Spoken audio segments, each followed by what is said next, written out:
All right, today we're diving into a concept that sounds like it's straight out of science fiction, but it's truly at the absolute cutting edge of cancer research.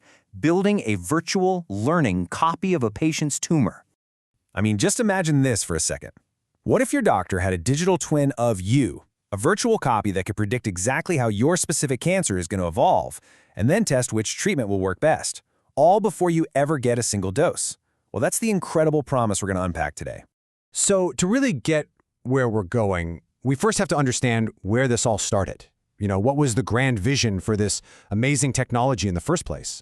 The ideal is called a human digital twin, or HDT. Now, the key here isn't that it's just a static picture.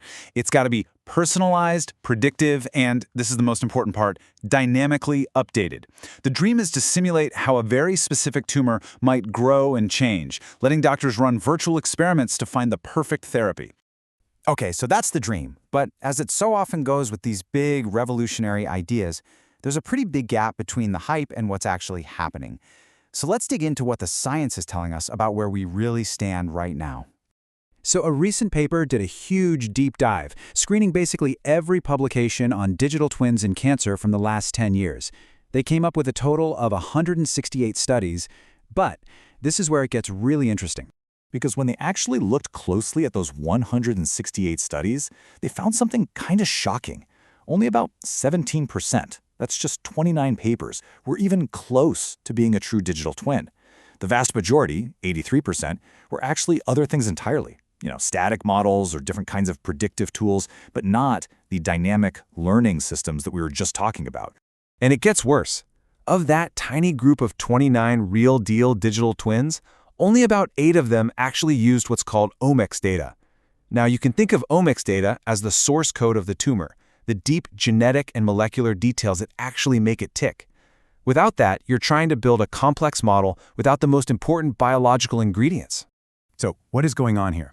Is the technology just not good enough yet? Well, this is the fascinating part. The paper argues that the problem isn't a lack of data or not enough computing power, it's conceptual.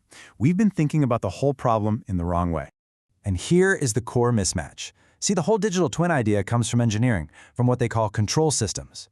So think about a digital twin of a jet engine. It's getting a continuous real-time stream of data.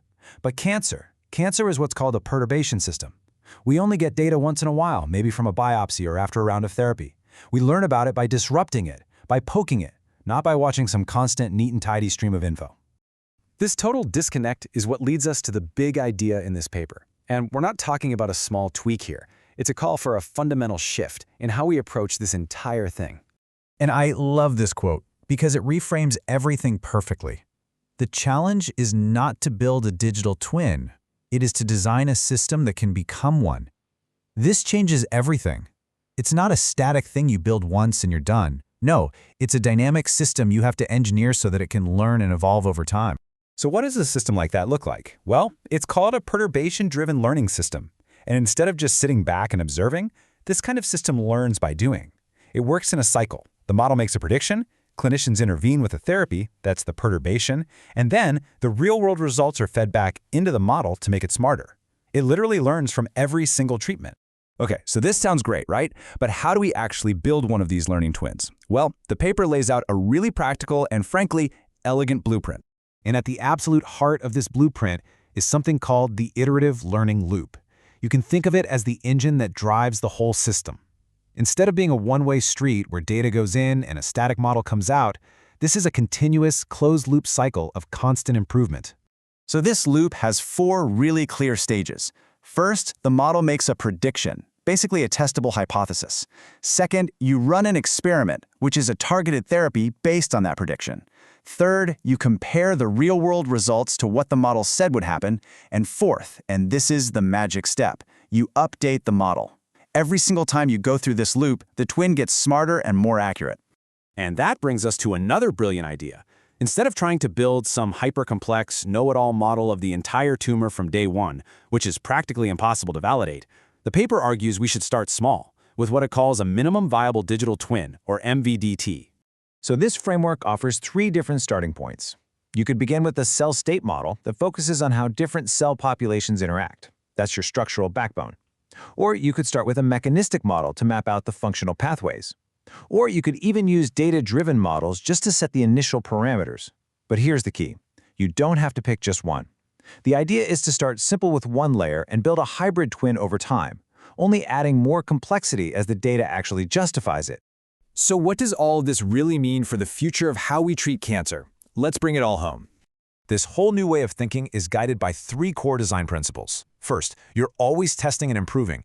Iterative validation has to replace one-shot validation. Second, you have to start simple before you build something more complex, model reduction before expansion. And third, the twin absolutely must operate in that closed feedback loop we just talked about. It has to be designed to learn. And this is just so important to grasp. The goal isn't to build a single, perfect, all-knowing model right at the beginning. That's probably impossible. The real value is in creating a system that continuously improves its own understanding. It's the ability to learn and adapt that makes this whole thing so powerful. And that leads us to this final really powerful question. By shifting our whole perspective from building a static thing to designing a dynamic learning system, could this finally be the key to outsmarting a disease as adaptive and as complex as cancer?